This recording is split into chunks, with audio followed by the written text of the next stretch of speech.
Yeah. Now, sometimes that's because people know you want to go left. Exactly. But it also proves like it's just a habit to go left. You just prefer. I used to play that way too. I play out of a hezzy to the left. I can still do it to the right, but I was just comfortable. Do you feel like you got more leverage in your body going left for some reason? It's like, you know, this is a weird one to say, but like when I was in the 10th grade, I sprained my left ankle. As a right-handed player, left-handed jumper, I didn't want to stop playing, so I played limping around for 6 months. That ankle's never quite been the same. So I think like pushing off my right became my de facto thing. That makes sense. So I could do the rhythm on the right, but you know, to take it one step farther about me, but when I went to Phoenix in 2004, that summer I was like, I can't play this way anymore, where I just go all the way left and pull up right, and it bothered me. So I spent that summer saying like, I have to figure this movement pattern out, like left hard pull up. To the left, to the right, to the left, to the right, of like every day trying to get the footwork, the balance, the stability. That sounds like you kind of did that earlier. Yeah, I mean, it's good you said that because when I got to go to state and we started working on the coach, it's always stuck in my mind that like, yeah, the defense. This is the D1 nigga, bro. He going to kill me. All the way to the cup, so that 1-2 dribble pull up. D1 me, bro. No, bro. A staple for me, but it's more so about pickup of the ball. You know what I'm saying? Sometimes I try to pick the ball up right here like my normal shot. They swiping that down. Instead of, we did this a lot too. I started everything changing my pickups. I'm shooting the ball this way now. So a lot of that stuff was just adjustments to how physically the defense was, and you know, we just wanted to get shots on. This you make it sound simple. The reason he's able to do that, like take the ball up in the air, is because, especially at your size, your balance is so good. Your feet are so good. That's where it all starts. He gets on balance, so like he still has pressure on him. So it doesn't matter if he's losing up there. He's always still got legs. He gets on the shot and get that thing up in the air. I think that's like those are the little bits that people don't understand. You have to work every day getting down.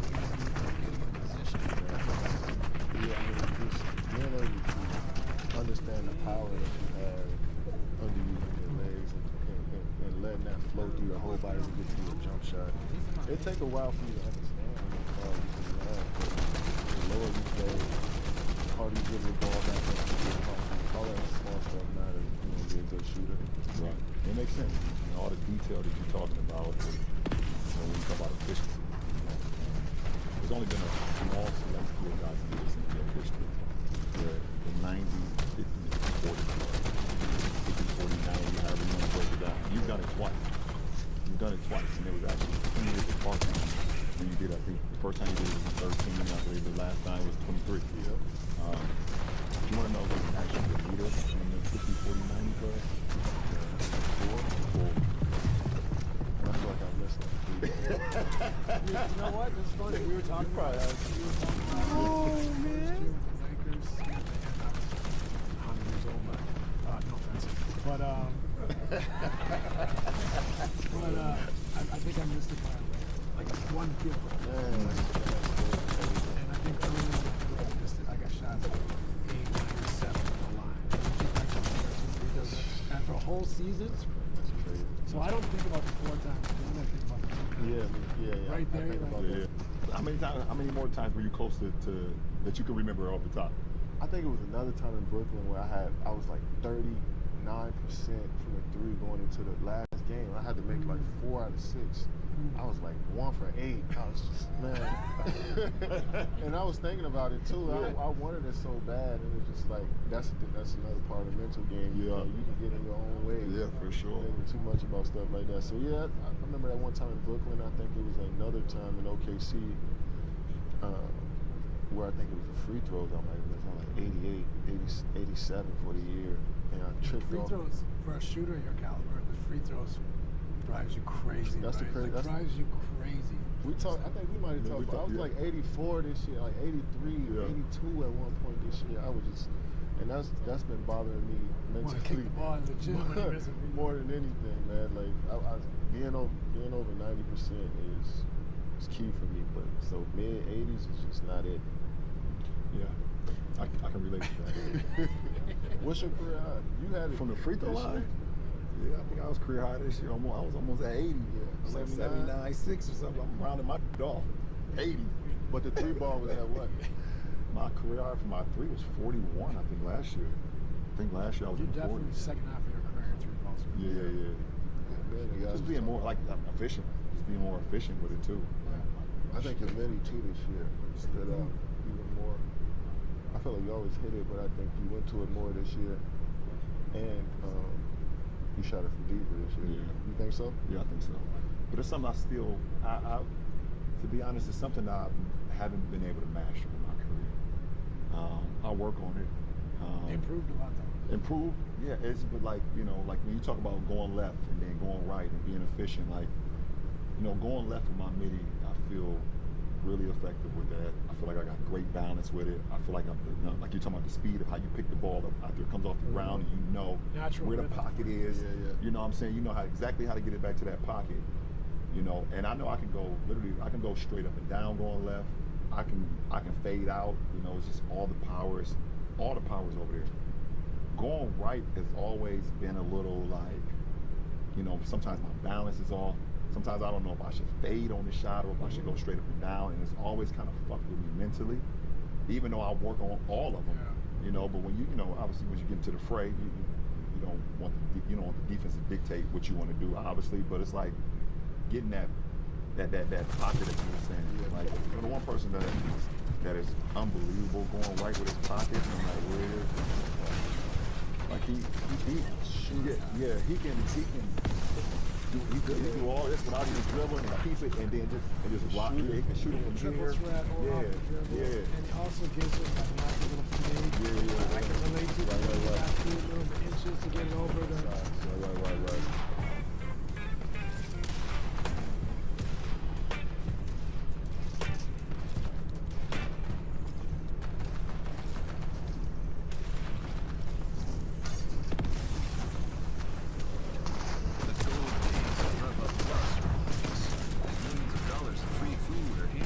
That's a big bet, Gary. I think I can help you with that. Those gold days come gold diggers. Hey, Gary. Hey, Gary. I know you got something good in there. Gold diggers, everybody look. Gary, yummy. Just one thing. Beware, it's gold digging season. Get Grubhub Plus for 99 cents a month and unlock gold digging deals now. This episode is sponsored in part by American Express. American Express knows that for an obsessive basketball fan like me, the playoffs mean a lot of travel time. Between broadcasting games and catching up with old teammates, I'm on the road almost every week, from Boston to LA and everywhere in between. After all these years, I've learned the journey is as important as the destination. That's why I've always tried to find a spot to stretch, grab a coffee, and get my mind right before heading over to the Circle's so goddamn There's a small. card that makes every part of that journey. But I really think that I could really do my on prepaid hotels and flights, on up to $500,000 on flight purchases per year. Plus, you get access to the Centurion Lounge, which makes travel that much more enjoyable.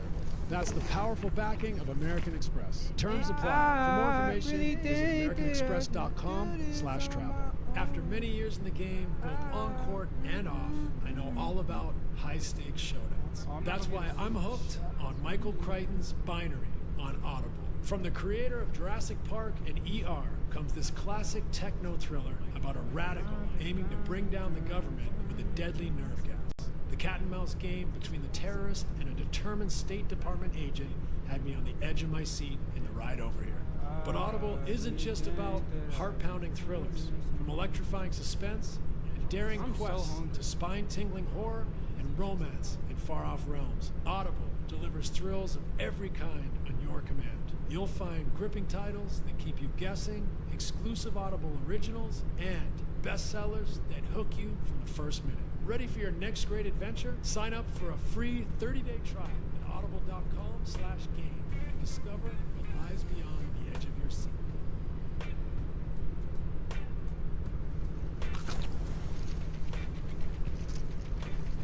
Do you feel like you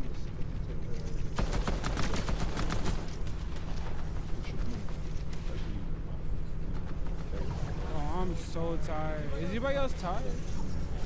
Bro, I'm like exhausted.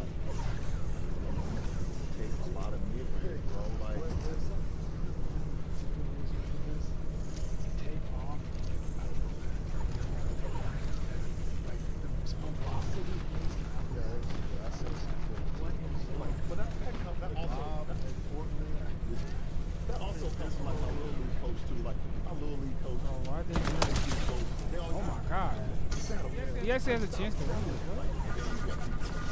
Oh. Like we know basketball, and he tell you to dunk everything.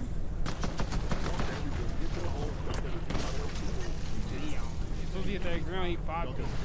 Nah, that's nutty. Yeah. So, but I felt like putting pressure, when I entered the league, in 03, it was, I definitely shot a good number my first year.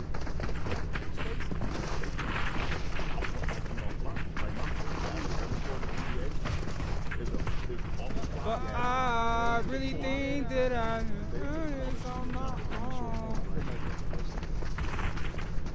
Bro, I'm so tired and sleepy and everything, bro.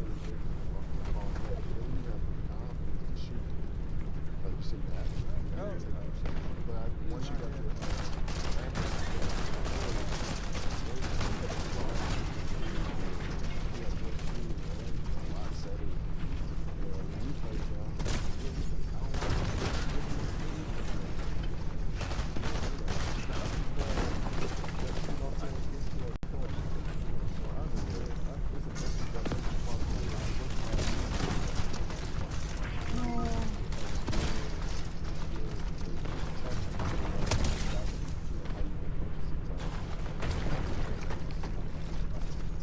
Wait, what the fuck?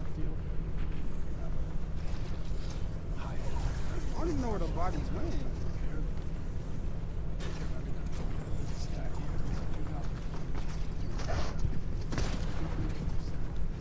Oh my god. 60 feet to the 3-point line, 71%. Unless the Googles are 71% from 60 to 3. Like that's insane. But 10 to 16 at that's not 58. that's not an vintage. That's a lot. It's a few guys in our league. It's a few guys, not a lot.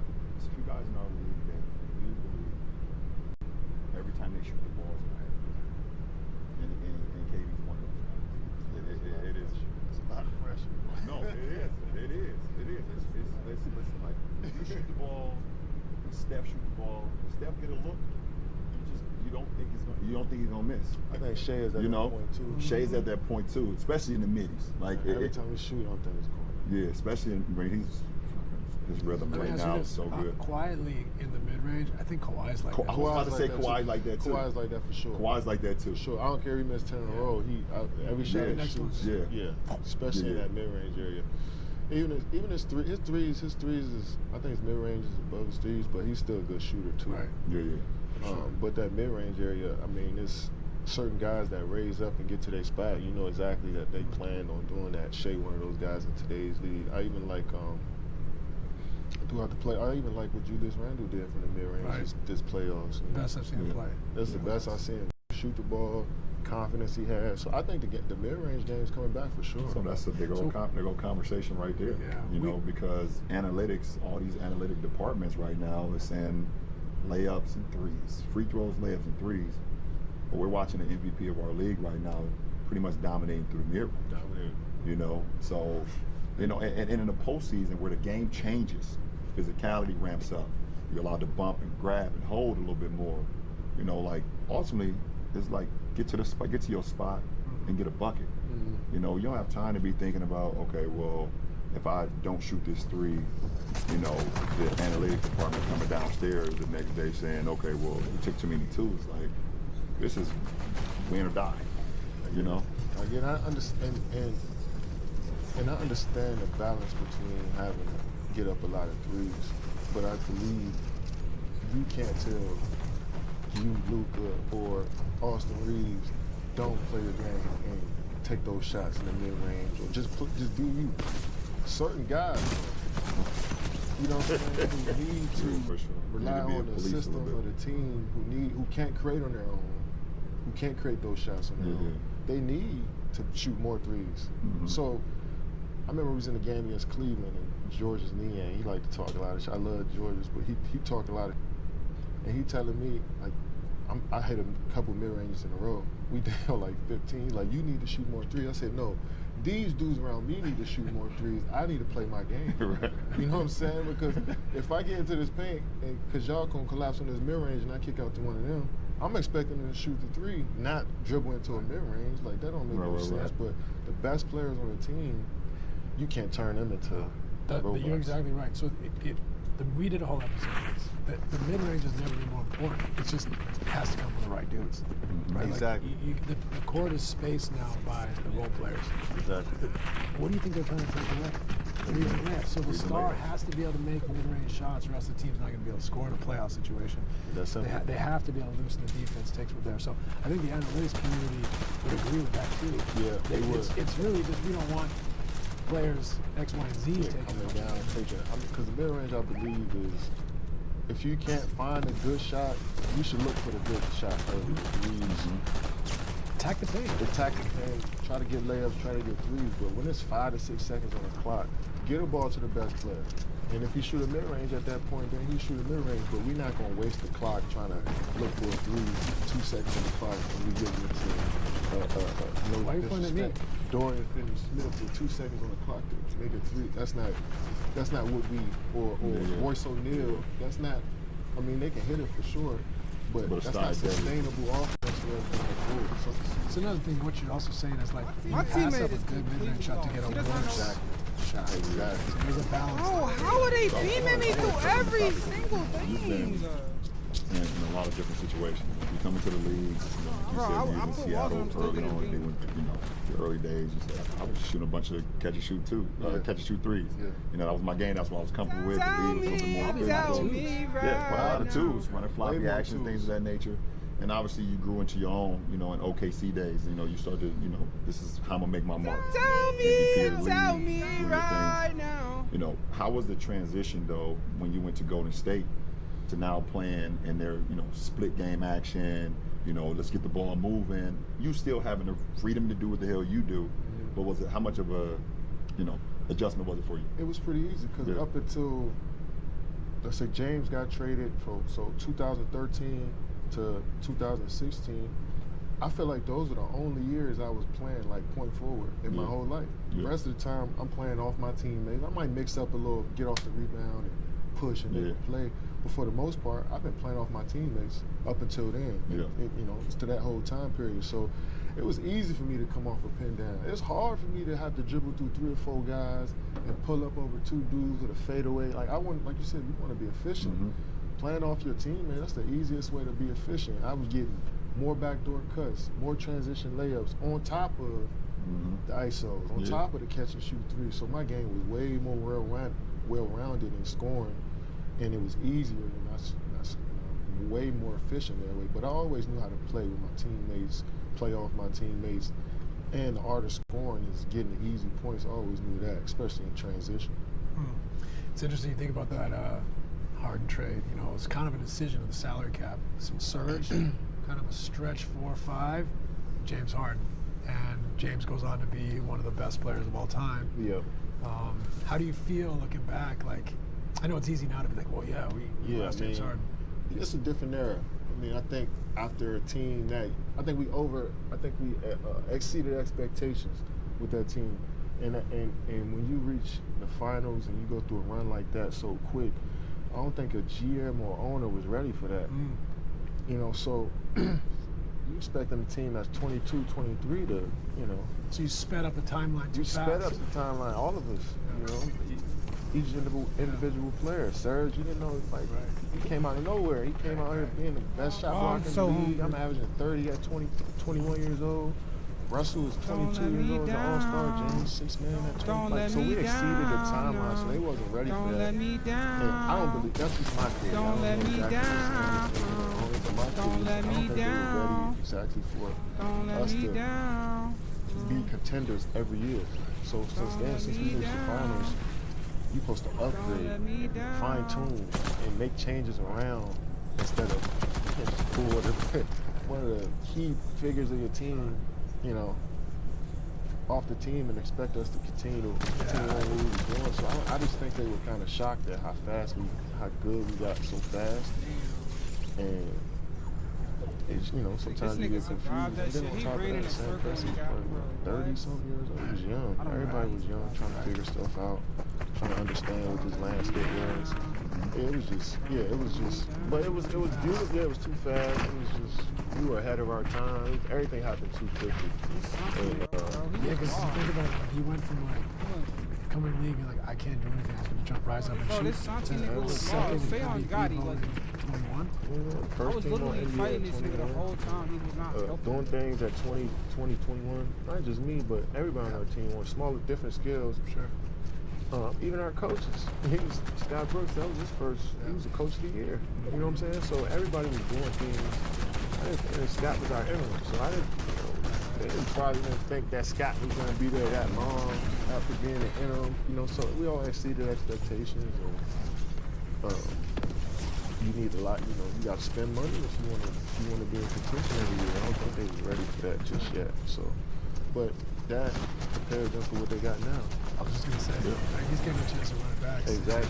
He's got this incredible plan. He's been obviously one of the top GMs in the league for a while. Exactly. But he's got this war chest too. And people, I think, are like, you heard him on the deadline. People are like, just make a big trade. And he's like, and like, Patient, here's my. I'd like to get your thoughts on this.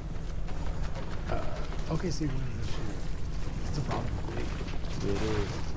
It's a problem for the league. Those guys are all young dudes. Like, there's few teams that would have to make big upgrades to compete on a year-to-year basis with this team for the next 4, 5, 6, 7 years. Yeah, the only thing OKC you got to worry about is the cap. You got to go second, 18, or they going to go to the 18 and all that stuff. True, but even with that, they have so many picks. Yeah. Try to use that versatility to stay under the second apron and still be just Got a lot of right. Yeah, but it comes down to two guys, man, for real. 3 guys. The rest of these dudes, they can be interchangeable. You know, like Shay's gonna be that guy for the rest of his career. What is Jalen Williams and Chet gonna be?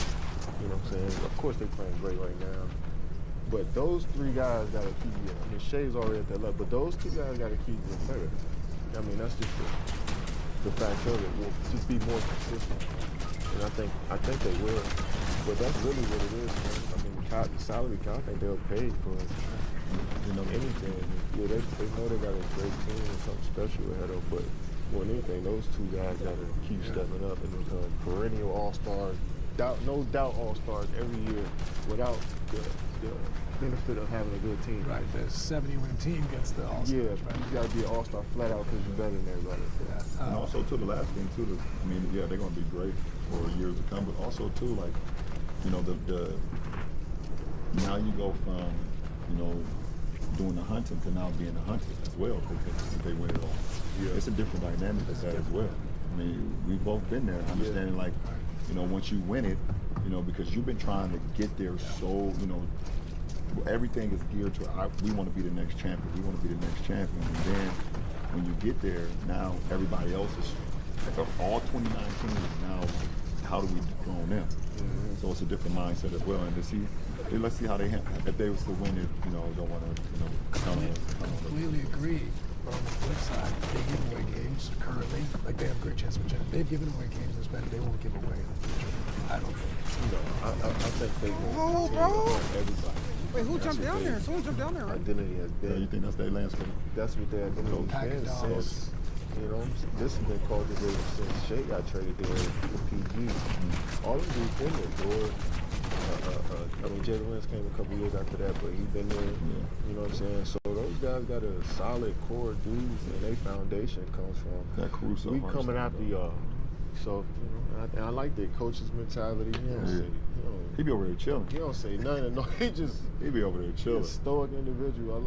I just think they got a beautiful thing going, and I think that what we created early on in OKC has just prepared everybody in OKC for what this is like. You know what I'm saying? We've all learned from Handle that it the situation. second time around. Yeah, it's just, and you know, it's been 9-10 years almost. So they've been through different iterations of the Thunder. Melo, Russ, PG, they got CP. You know, so they've been through different iterations with great players. So, and they understand developing a great player from a 19-year-old into being an picking them, MVP, drafting, trading for him, develop. So they done been through everything. Being even though we were the Seattle Sonics, we were an expansion franchise. So they understand everything from building up from the ground up to where they are now. So we all could see this coming.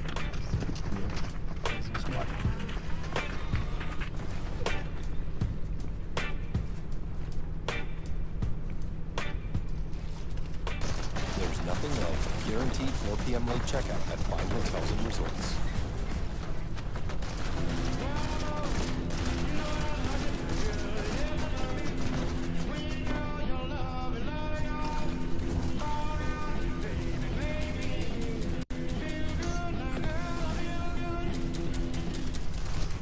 We had a talk recently about where the game's going a little bit. I'd love to hear your perspective, but the finals to me is a little bit of a look at the possibilities. OKC defensively, packed the paint team, long athletes, keep you out of the rim, flying back out at shooting with athleticism, switchable players. And on the other hand, you have Indiana who plays like this beautiful chaos where from the free throw line up, there's blur screens, there's pitches, guard-to-guard pitches, there's flares, all the actions go 21 on this side, flare on that side, all this kind of madness. You know, we've become accustomed to trying to keep the floor space. They're flying guys in and out. Tell me a little bit about where you think the game is going from a profile of player, but also like strategically on both sides of the ball. Yeah, I think strategically as a team, we've come into organized, random basketball. I always say jazz. Play off each other, right? On both ends. If you look at OKC That's right. on their defense, I watch Shea, or let's say Jalen Williams get beat off the dribble, and then he just, in regular help. If he get beat off that dribble, he coming over to take that drive, and then here comes Jalen Williams to the wing. Straight corner. So they do that all around the court, and then they on top of that they got good one-on-one defense, but they are in tandem, regardless, without even being a scheme. Right. It's just natural. Kind of random at that end, reading each other. Exactly. It's not every team can do that. No, it's hard to do that. Which is the same thing that Indy is doing offensively. Exactly. Right. And that's how I feel the game is flowing. Because Indy all I've seen is 77 from them.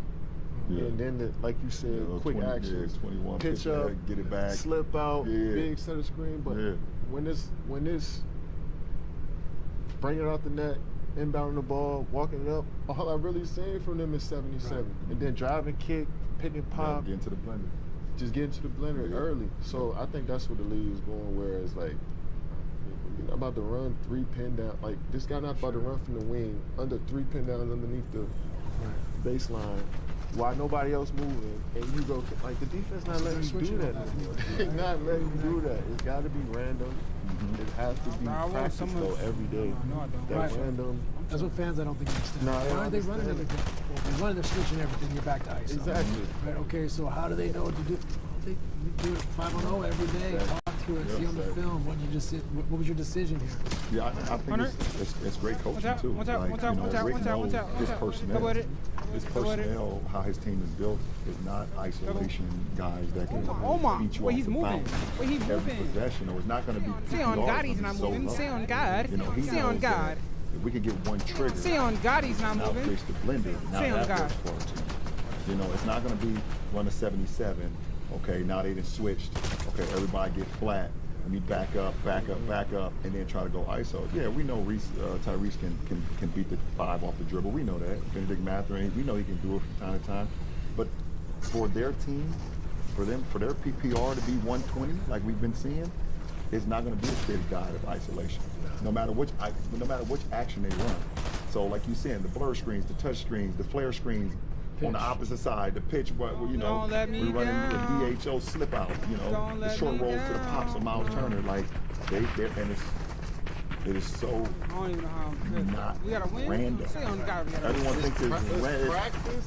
It's practice. He probably got one. But it's just like it's hard to organize. Organized chaos. It's not scripted in the game, but in practice, like you can tell that they on the same page. It's almost like non-verbal. And you see, and you know, being in the finals, a lot of times you're not talking a lot to your teammates. You know what you're supposed to be doing. Right. You out there really focused on being the best that you can and being at your highest level. These guys don't feel like they're having dialogue, obviously, but they're not walking each other through everything. They're just reading off of, react off of one another, and that's good coaching, good practicing, holding each other accountable throughout the season, watching film, like all that stuff matters that the outside world, doesn't understand. They just like, well, what they do? KD and Book and I just roll the balls out, y'all just go hoop for it. Luka and y'all supposed to just beat everybody because y'all just got that talent. It's like you gotta cultivate a lot of stuff from day one of training camp and on who you want to be. And you can tell that both these teams have done that for 2-3 years. Yeah, for sure. I was gonna say a big underrated part of their offensive identity is they change it so quick. They create mismatches off the change ends. Fast, even on a make. Exactly. Siakam's down on the ball. You got the center up on the alley or bring him into the action. What I also like is alley gets the center. They don't always spread. No. They keep playing. Next guy comes in. They're not afraid. They want you to make mistakes. They want it to keep moving. Because I think it slows them down, and now they're not playing the game if they say, get spread, let me ice up. You always can go, but we're not going to hold the game. Yeah. Right. I mean, just to piggyback what you just said, Steve, you get the 5 switched on to you, Hallie knows he can beat it. He knows he has the advantage out of center. But how many times is the 5 guarding the ball when a pick and roll happens? Exactly. They don't know how to look over that pick and roll. He doesn't know what's going on. You run past him, touch him on the hip, he's like, what the hell's going on? They fuck up the confusion, and we saw that in the Knicks series. We saw a lot of Cat. They was doing that, and Cat would just back up, and nobody win the ball, and Hallie's shooting the 3. And to add to it, they'll bring even the 3 in, it might be Anunoby, a great defender. Right. But he's got Cat, so they might just blur screen with Anunoby. Right. He's like, well, I gotta help. Right. And then Neesmith standing wide open because they're just creating confusion. They're going to, if you are not aware on the defensive side of the ball, they're going to attack you from the first possession always to the last. And I think that's the new brand of ball. It's like, who is the weak guy? And it's not just the guy that can't guard one on one. It's like, you can't guard the pick and roll, you don't know how to guard the pin down. We're attacking every single part of You're your a horrible low man. Yeah, exactly. We're going to run pick and rolls opposite of you so you get a tag guy, but we know you ain't going to tag. Everything. The league's about exposing that. Yeah, but I would also add to it, we were exposing the guy on the ball. Now I think these teams are starting to expose the help by moving the help. We'll cut and place, throw, blur screen, play on the weak side. Who's shooting me, bro? We offensively, we like for a period of time here, just to know where the guys are. Just stay space, be in your spot. Now they're getting smaller. Don't let me down. Don't let me down. Around, whose help is that? Right, so I think that's the era we're starting to get into. Shoot. I mean Hill. Why did I say shoot? I mean Hill. More creative? No, not in a sense, because I don't want to say more creative, because it's a switch league now. Everyone wants to switch. And to be honest, the only way that you can just switch, you have to have the personnel to do it. No, that ain't even his name. But I think the creativity is happening and New York did a good job of this. Sometimes when Jalen Brunson was getting switched Oh my God, he left his back out open. open. Great job of kicking him. Oh man. On the post. I think that's been communicated a lot better. Kicking a small guy out, telling him to go weak side corner or find somebody on the weak side. Because there's not too many guys that can actually make the pass. Once the switch happens, he rolls him down and he can fire it weak side to get the shot. There's not many guys in our league that can make that. So I think as far as the creativity in that range has gotten better. But defense always boiled down to just fucking talking. Yeah. You can make up a lot of shit by just talking through it too. I would almost flip it. It's not the defense. Maybe defense is involved, not about offenses and challenge them more. Yeah, just challenge them more. Challenge them more these days. Definitely. New solutions, playing fast. Yeah. Shooting the ball from far the other. You watch clips 15, 20 years ago, almost everybody's inside the three-point line. Everybody. Yeah. 15, 20 years ago, shit, I was in the league. I was about to say some shit about the 90s. Only one of us was in the league. down with the 90s. That team, that 90s bled into the early 2000s. They bro. did. That was the same type They of did. ball. It did. Probably one 3-point shooter on every team. By the way, if that. If that. That's why Sacramento was so damn good. They had a lot early on. ahead of their time. Yeah, they were ahead of their time. I mean, Bibb was shooting at 3. Stoyaka was shooting at 3. Bobby Jackson must have been shooting at 3. Bobby from time to time would pop. Brad Miller would pop. You know, T. Webb used to pop a little bit. That's what made them so damn dynamic. They were so far ahead of their time, and then they showed up. And when they showed up, it changed the game. Well, Nelly too in Dallas, y'all played that way. Y'all play fast. He likes to play fast, and he also like to play 2 or 3 minutes off the elbow. Because in the elbow, the weak side is in the bind, right? Like that's why we play delay now. The ball's needing a lot of 5-out stuff. But on the elbow, if you're the weak side, he can still hit your guy. So he always needs that pressure on you. So if you want to come, that's a one pass. Whether it's on the wing, it's got to be a swing or a skip. So I think he used to like try to distort the defense like that. But even those Suns teams, like we think about now, they so fast, they shot on the threes. Not true. Not true. Like I can't remember what year we beat the Spurs in San Antonio to tie the series 2-2. I think it might have been the game of Robert Ory body check near the thing. I think if it was like we made 5 threes, 5, and we're supposed to be a run and gun team, right? Like we should have shot 35 threes, right? 43. So we look back, tinted glasses, right? Like it's a slow evolution. Now I feel like things are starting to change quickly. Like the tech industry, so much information. Yeah, and it's all personnel too. It's just like the tech industry. People bro, I didn't hit this kid so many times. They can't get to that capacity. They don't have the resources. You got to have the personnel in our league too. As much as it's a copycat league, and as much as we talk about 3-point shooting, whatever the case may be, you still like if you're a team shooting 28% from the 3-point line throughout the season, that don't mean taking more threes. Straight up. Like, what are we doing? I mean, but that's the solution. I get it. That's what they tell. That's what they. I get it. More threes. If we shoot 28 threes on a game, that's not enough. No, it's not enough. No, that ain't enough. You know what I'm saying? They get mad if you below 35, 40. Man. So do you think the profile of players changed? Like I'm been thinking, I'm like, I don't know if the 6'2" and under guard is at a premium no more as a starter. Maybe as a backup. Yeah. But you have always good model master. It's gotten compressed. It has. Right? It's compressed. It has. It's at like either Donovan. Yeah, my fault. I'm late to that. 6'3", Lou Dort, or it's not. You got to be. You can't get picked on defense. That's the thing, because we play such a pick-on game that they would really. Actually, I don't even know how long it was there. Every play. I just don't see this, so it must be a new message. 6'1", and you're not a bulldog like Davion Mitchell, Drew Holidays. On the defensive side, or you're not an offensive flat-out savant like Kyrie, where you can score on dudes 7 feet easy and ISO. Then I just can't see it. Do I know model master? Like for me, I'm interested in Darius Garland. Like he's an amazing basketball player. I think his value, right? Like I'm shocked. Like we don't talk about him as like this amazing, like because the era. Like if he played in any other era, I think he would have been like his value would be through the roof. Like he's that skilled. He's water bug. He's got every shot. He can play make. But it's an era where it's like, okay, we also have to help that dude out defensively all the time. Yeah, I mean, like that's an example for me because he's such a good basketball player. Right? He's so tough. I mean, it's just he is, and it's like, but the defensive side of the ball is where people will attack. If you want a chance to beat the Cleveland Cavaliers, you are on that Darius Garland most of the time on the defensive side. That's not saying that he won't get scored on everything, but sometimes he's just small. He's 6'1", 6'2", sometimes. And you got your nowadays offensive guard giving the ball to their best player. Okay, you 6'9", 6'10". If you out on that perimeter, Paolo up there, bring up Darius Garland. And if you don't have that built in, but Cleveland did a good job of building in that help around. Yeah.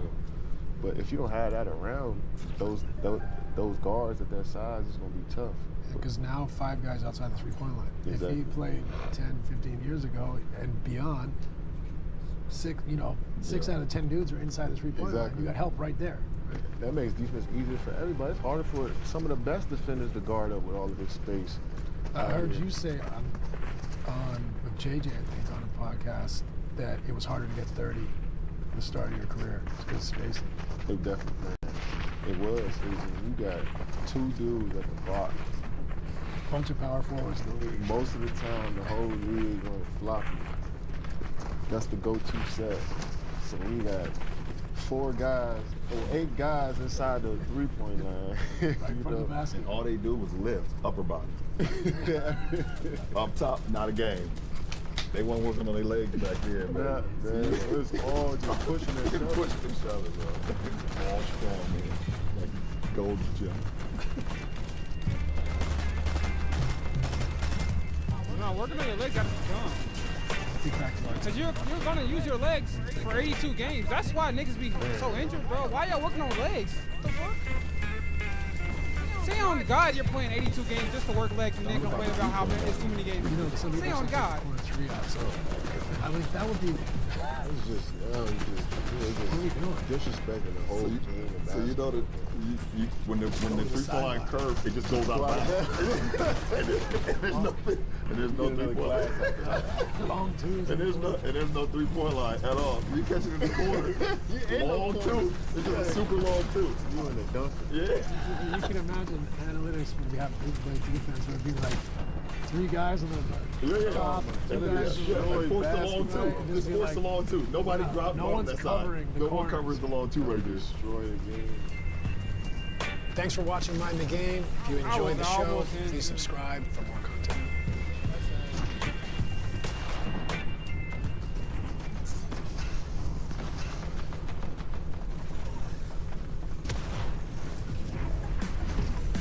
There's nothing like extra time to play. Enjoy a complimentary third night on eligible bookings at select properties through Amex Travel. There's nothing like Platinum. Bro, I'm so hungry, bro. Should I get...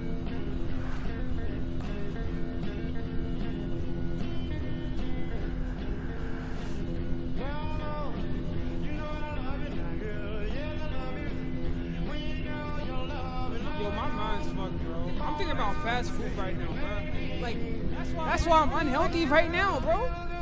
I'm thinking about fast food, bro. You think back to our time in Brooklyn. What do you think of? I gotta chill off that shit.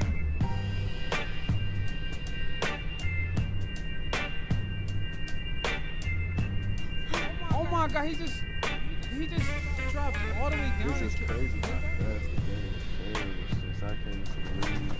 It usually is like a slow uptick, but it's like clearly different from.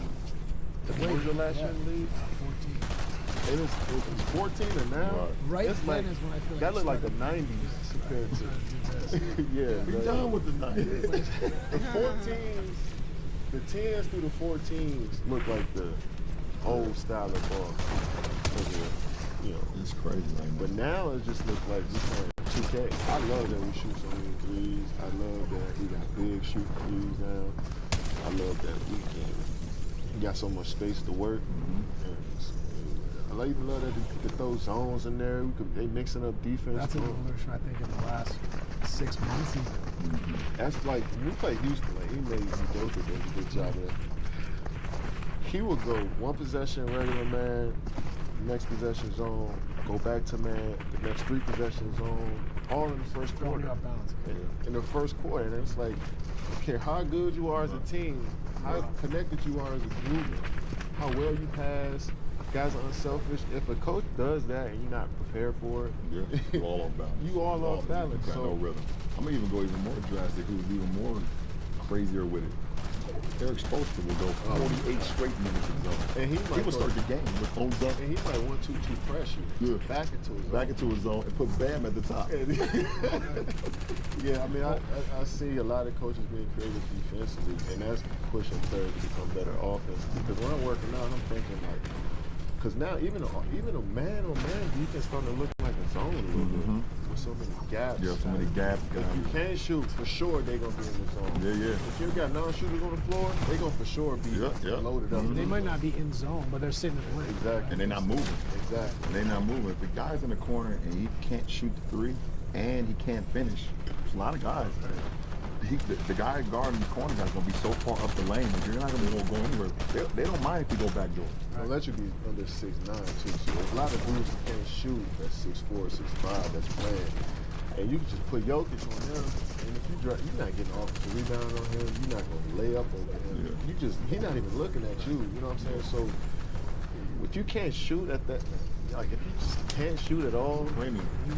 It's a you're not premium. even gonna be in the league. I'm sorry. And that's why OKC's defense is good. They are individual defense. They get in the gap. They're willing to give up threes, but they're gonna fly at you. Yep. Protect their perimeter. So it looks like a zone, but it's a man. But then they'll go zone. Then they'll go zone. Nail catch man. Corner catch man. Yeah, they switch it up in the possession. During the possession, right? See, these coaches are getting creative, man, on the defensive. Like you said, it's because of the offense. That's it. So, It's tit for tat. Offense got so good. You gotta figure it out. Defense gets good now, like you said, it's pushing you to think about how do I find new spaces, right? yeah, and when you're looking at OKC though, do you like they play an ISO-based game? They do. When you think about it. Offensively, they do. So they have Shea, which he's, I mean, historically elite ISO player, right? Then they have Jalen, who's like kind of an all-rounder. Chet brings versatility. The key to me is Hartenstein in a way, because like he, for 20 to 30 minutes a game, becomes like a fulcrum, a hub. Like the DHOs, the floaters, the passing, it's like the rug that brings the room together. Bigs, man, that floater, you get way more points than just chucking up threes, man. Especially when you play with great players. But yeah, he's been the hub. Getting those other guys. No! It doesn't make Shea have to do it in isolation the whole game. It doesn't make Jalen feel like, oh, I got to do it all the time. I mean, especially in the postseason when the game ramps up physically, to be able to have a big as a hub. Okay, you pressure me. Okay, you stop me. Boom. Now I'm playing chase game. Now you can't grab me then. Now I'm playing chase game. I can go back door, which Hartenstein, you know he makes that back door pass with the best of them. You can play chase with him now. He's one of the best screen setters we have in the league. And now Shea's coming off, or J-Dub is coming off. You know, if the big helps up too much and the guard ain't get under Hartenstein, we got locked there. You know, or we got skipped to the corner. You know, so having that hub right there, having a five that can play from the three-point line all the way into the paint, and not even like you said, you don't need to shoot threes. He know his game. You give it to me in the pinch post, you give it to me in delay action. Y'all trust me to make it. Oh my God, my computer gets out. My computer gets out. Make decisions. I can't. I think he is. I can't even tap out. Shea is. He's just so elite at it. He's going to attack, but he's kind of default to like, now we're going to take two in Shea. Now we're going to go playmaker. He knows when to flash. And you can tell sometimes his flash is random. Right. You know, the play might break down a little bit. We ain't got nothing. He just run up there. Yeah, my game. You know, you know what I'm saying? That's chaos. It's not chaos. You know what I'm saying? My game was. You got a damn good chance. It's fun to watch. I love that the league is trending towards that though. It's just more hooping. Right. Structure is good, don't get me wrong, but like I think you maximize your players when you just let them play. Like, I seen Obi Toppin playing like some of his best ball that way. I seen Nick Neesmith playing some of his best ball where it's like you're not restricted to like set the screen, for the jump shot. Like they feel comfortable. Somebody off the dribble team. If Conor coming to the game, you feel like it's his team. You know what I'm saying? So I feel like that's just the. But I would give Rick Carlisle a lot. I was about to say, He's always been like that. Yeah, I think he's very adaptable. Yeah. What he's done in these 3-4 years is built an identity with his roster. Right? Like like you said, Ron, like it's not like okay, mismatch. But you're like that's not us. He's got an identity, but it doesn't work if those guys have freedom. Like Blender. Right. They have freedom to play Blender instead of like I didn't get it, I got to throw a lob past the center to Hallie to get it back and try again. No, we just keep playing and moving. You don't see Neesmith or Nimrod coming off pick and rolls trying to throw lobs.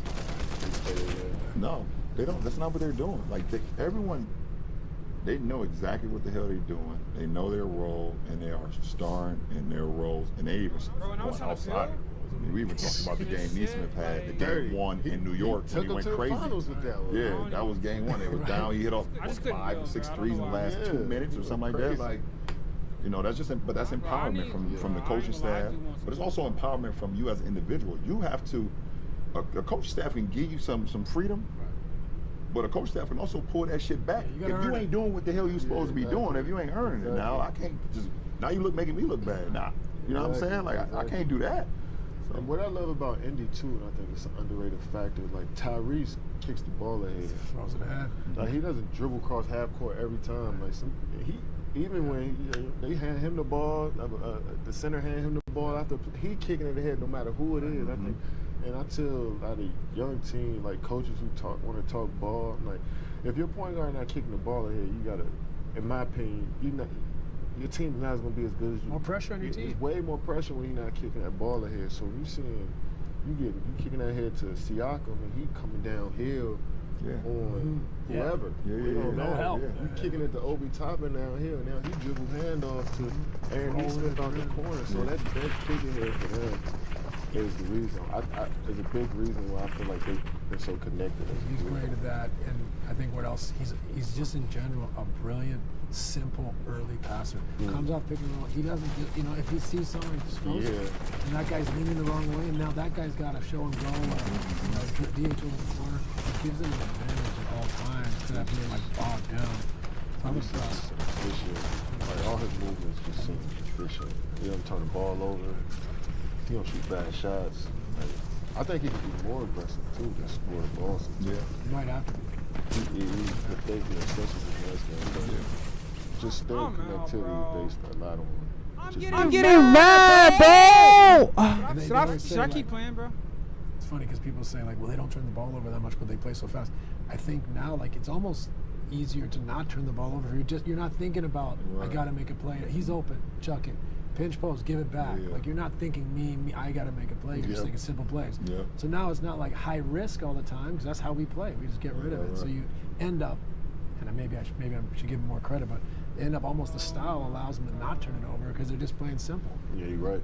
That's why it looked so weird in game one early on when they was turning the ball over so damn much. Was that 25 turnovers? OKC's defense. And they won it was that game. it was like 21 turnovers at halftime or something. That's crazy. I think it was 26 for the game. In the finals. Yeah, in the finals and still won. Well, that goes back to your thing about Rick trusting these guys. Right. So what?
Welcome back to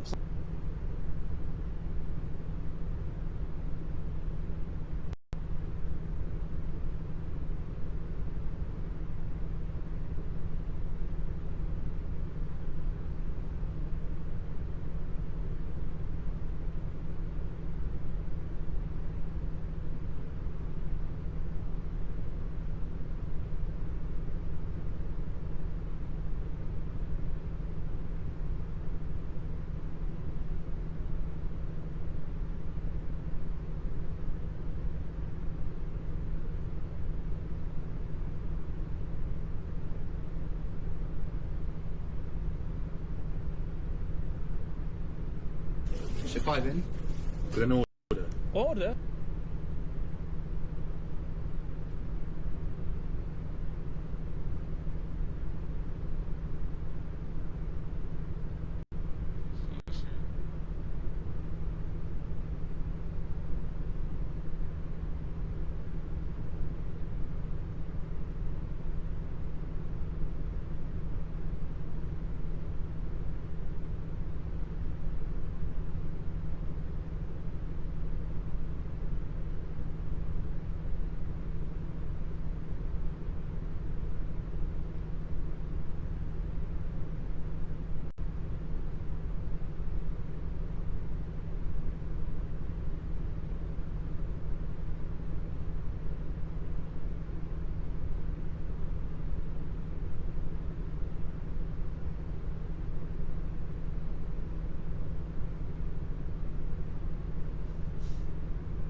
Why'd he go down?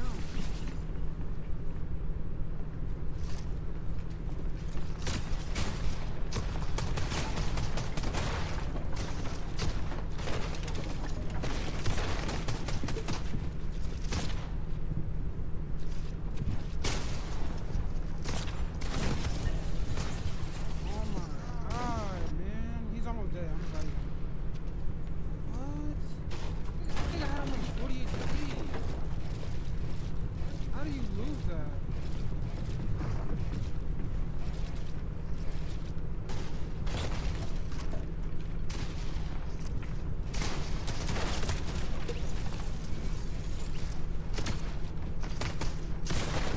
Oh my god, I'm about to lose this. Is that the real Virgo?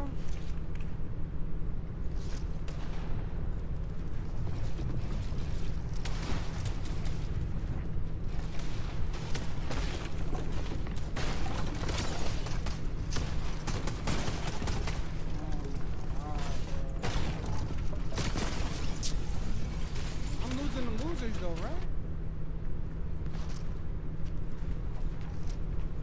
This kid is not good, is he? Is he good?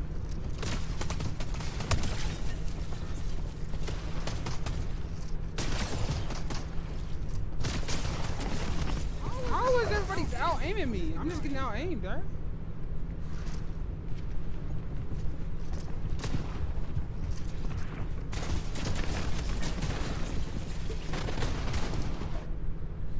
Tell me,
What the fuck happened to my fucking keyboard, bro?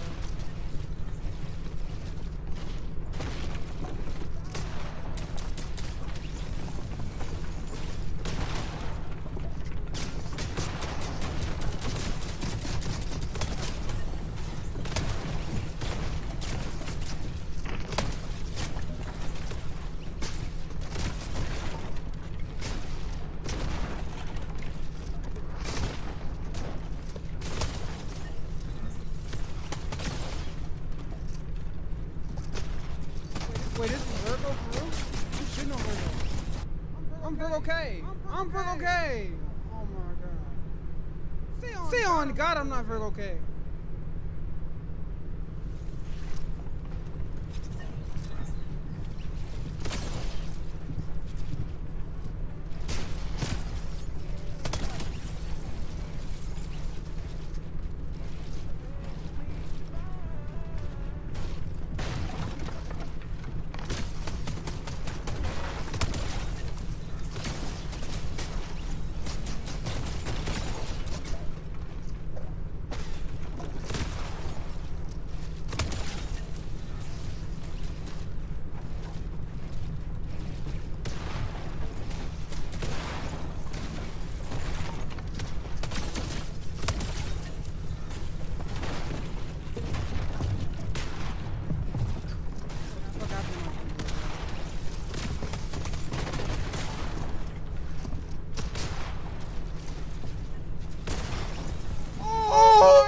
God! I knew he did it too, bruh. I knew he did it to me too. He hit that fake on me, bro. I just knew he was gonna hit that, bro. I knew he was gonna do that. Nigga hit a fake on me. He said, find love again. Nigga said, find love again.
Find love again.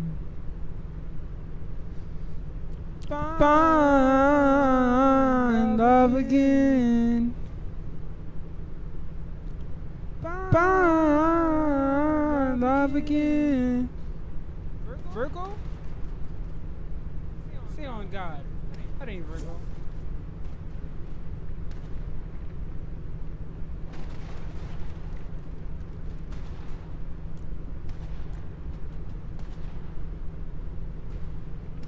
That ain't Virgo.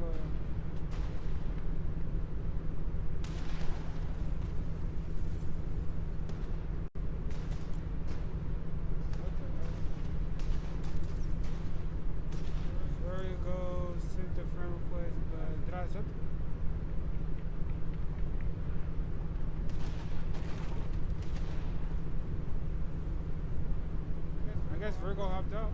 No, Virgo is still playing.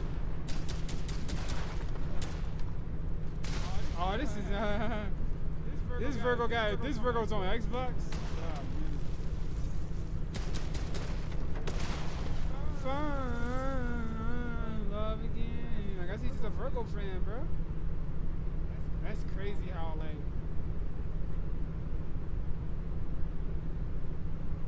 the Virgos get recognition. They get the Virgos get recognition too. Nah, usually niggas sleep on niggas like that though. I guess Virgo earned his way up to like where he got niggas copying his name and shit. Damn, Virgo, I see you.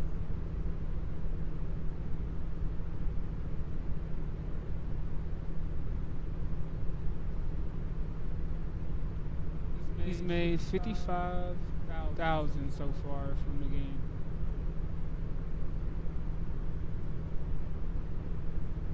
$55K in earnings. Find love again.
feel it isn't stopping my fucking, is that wrong?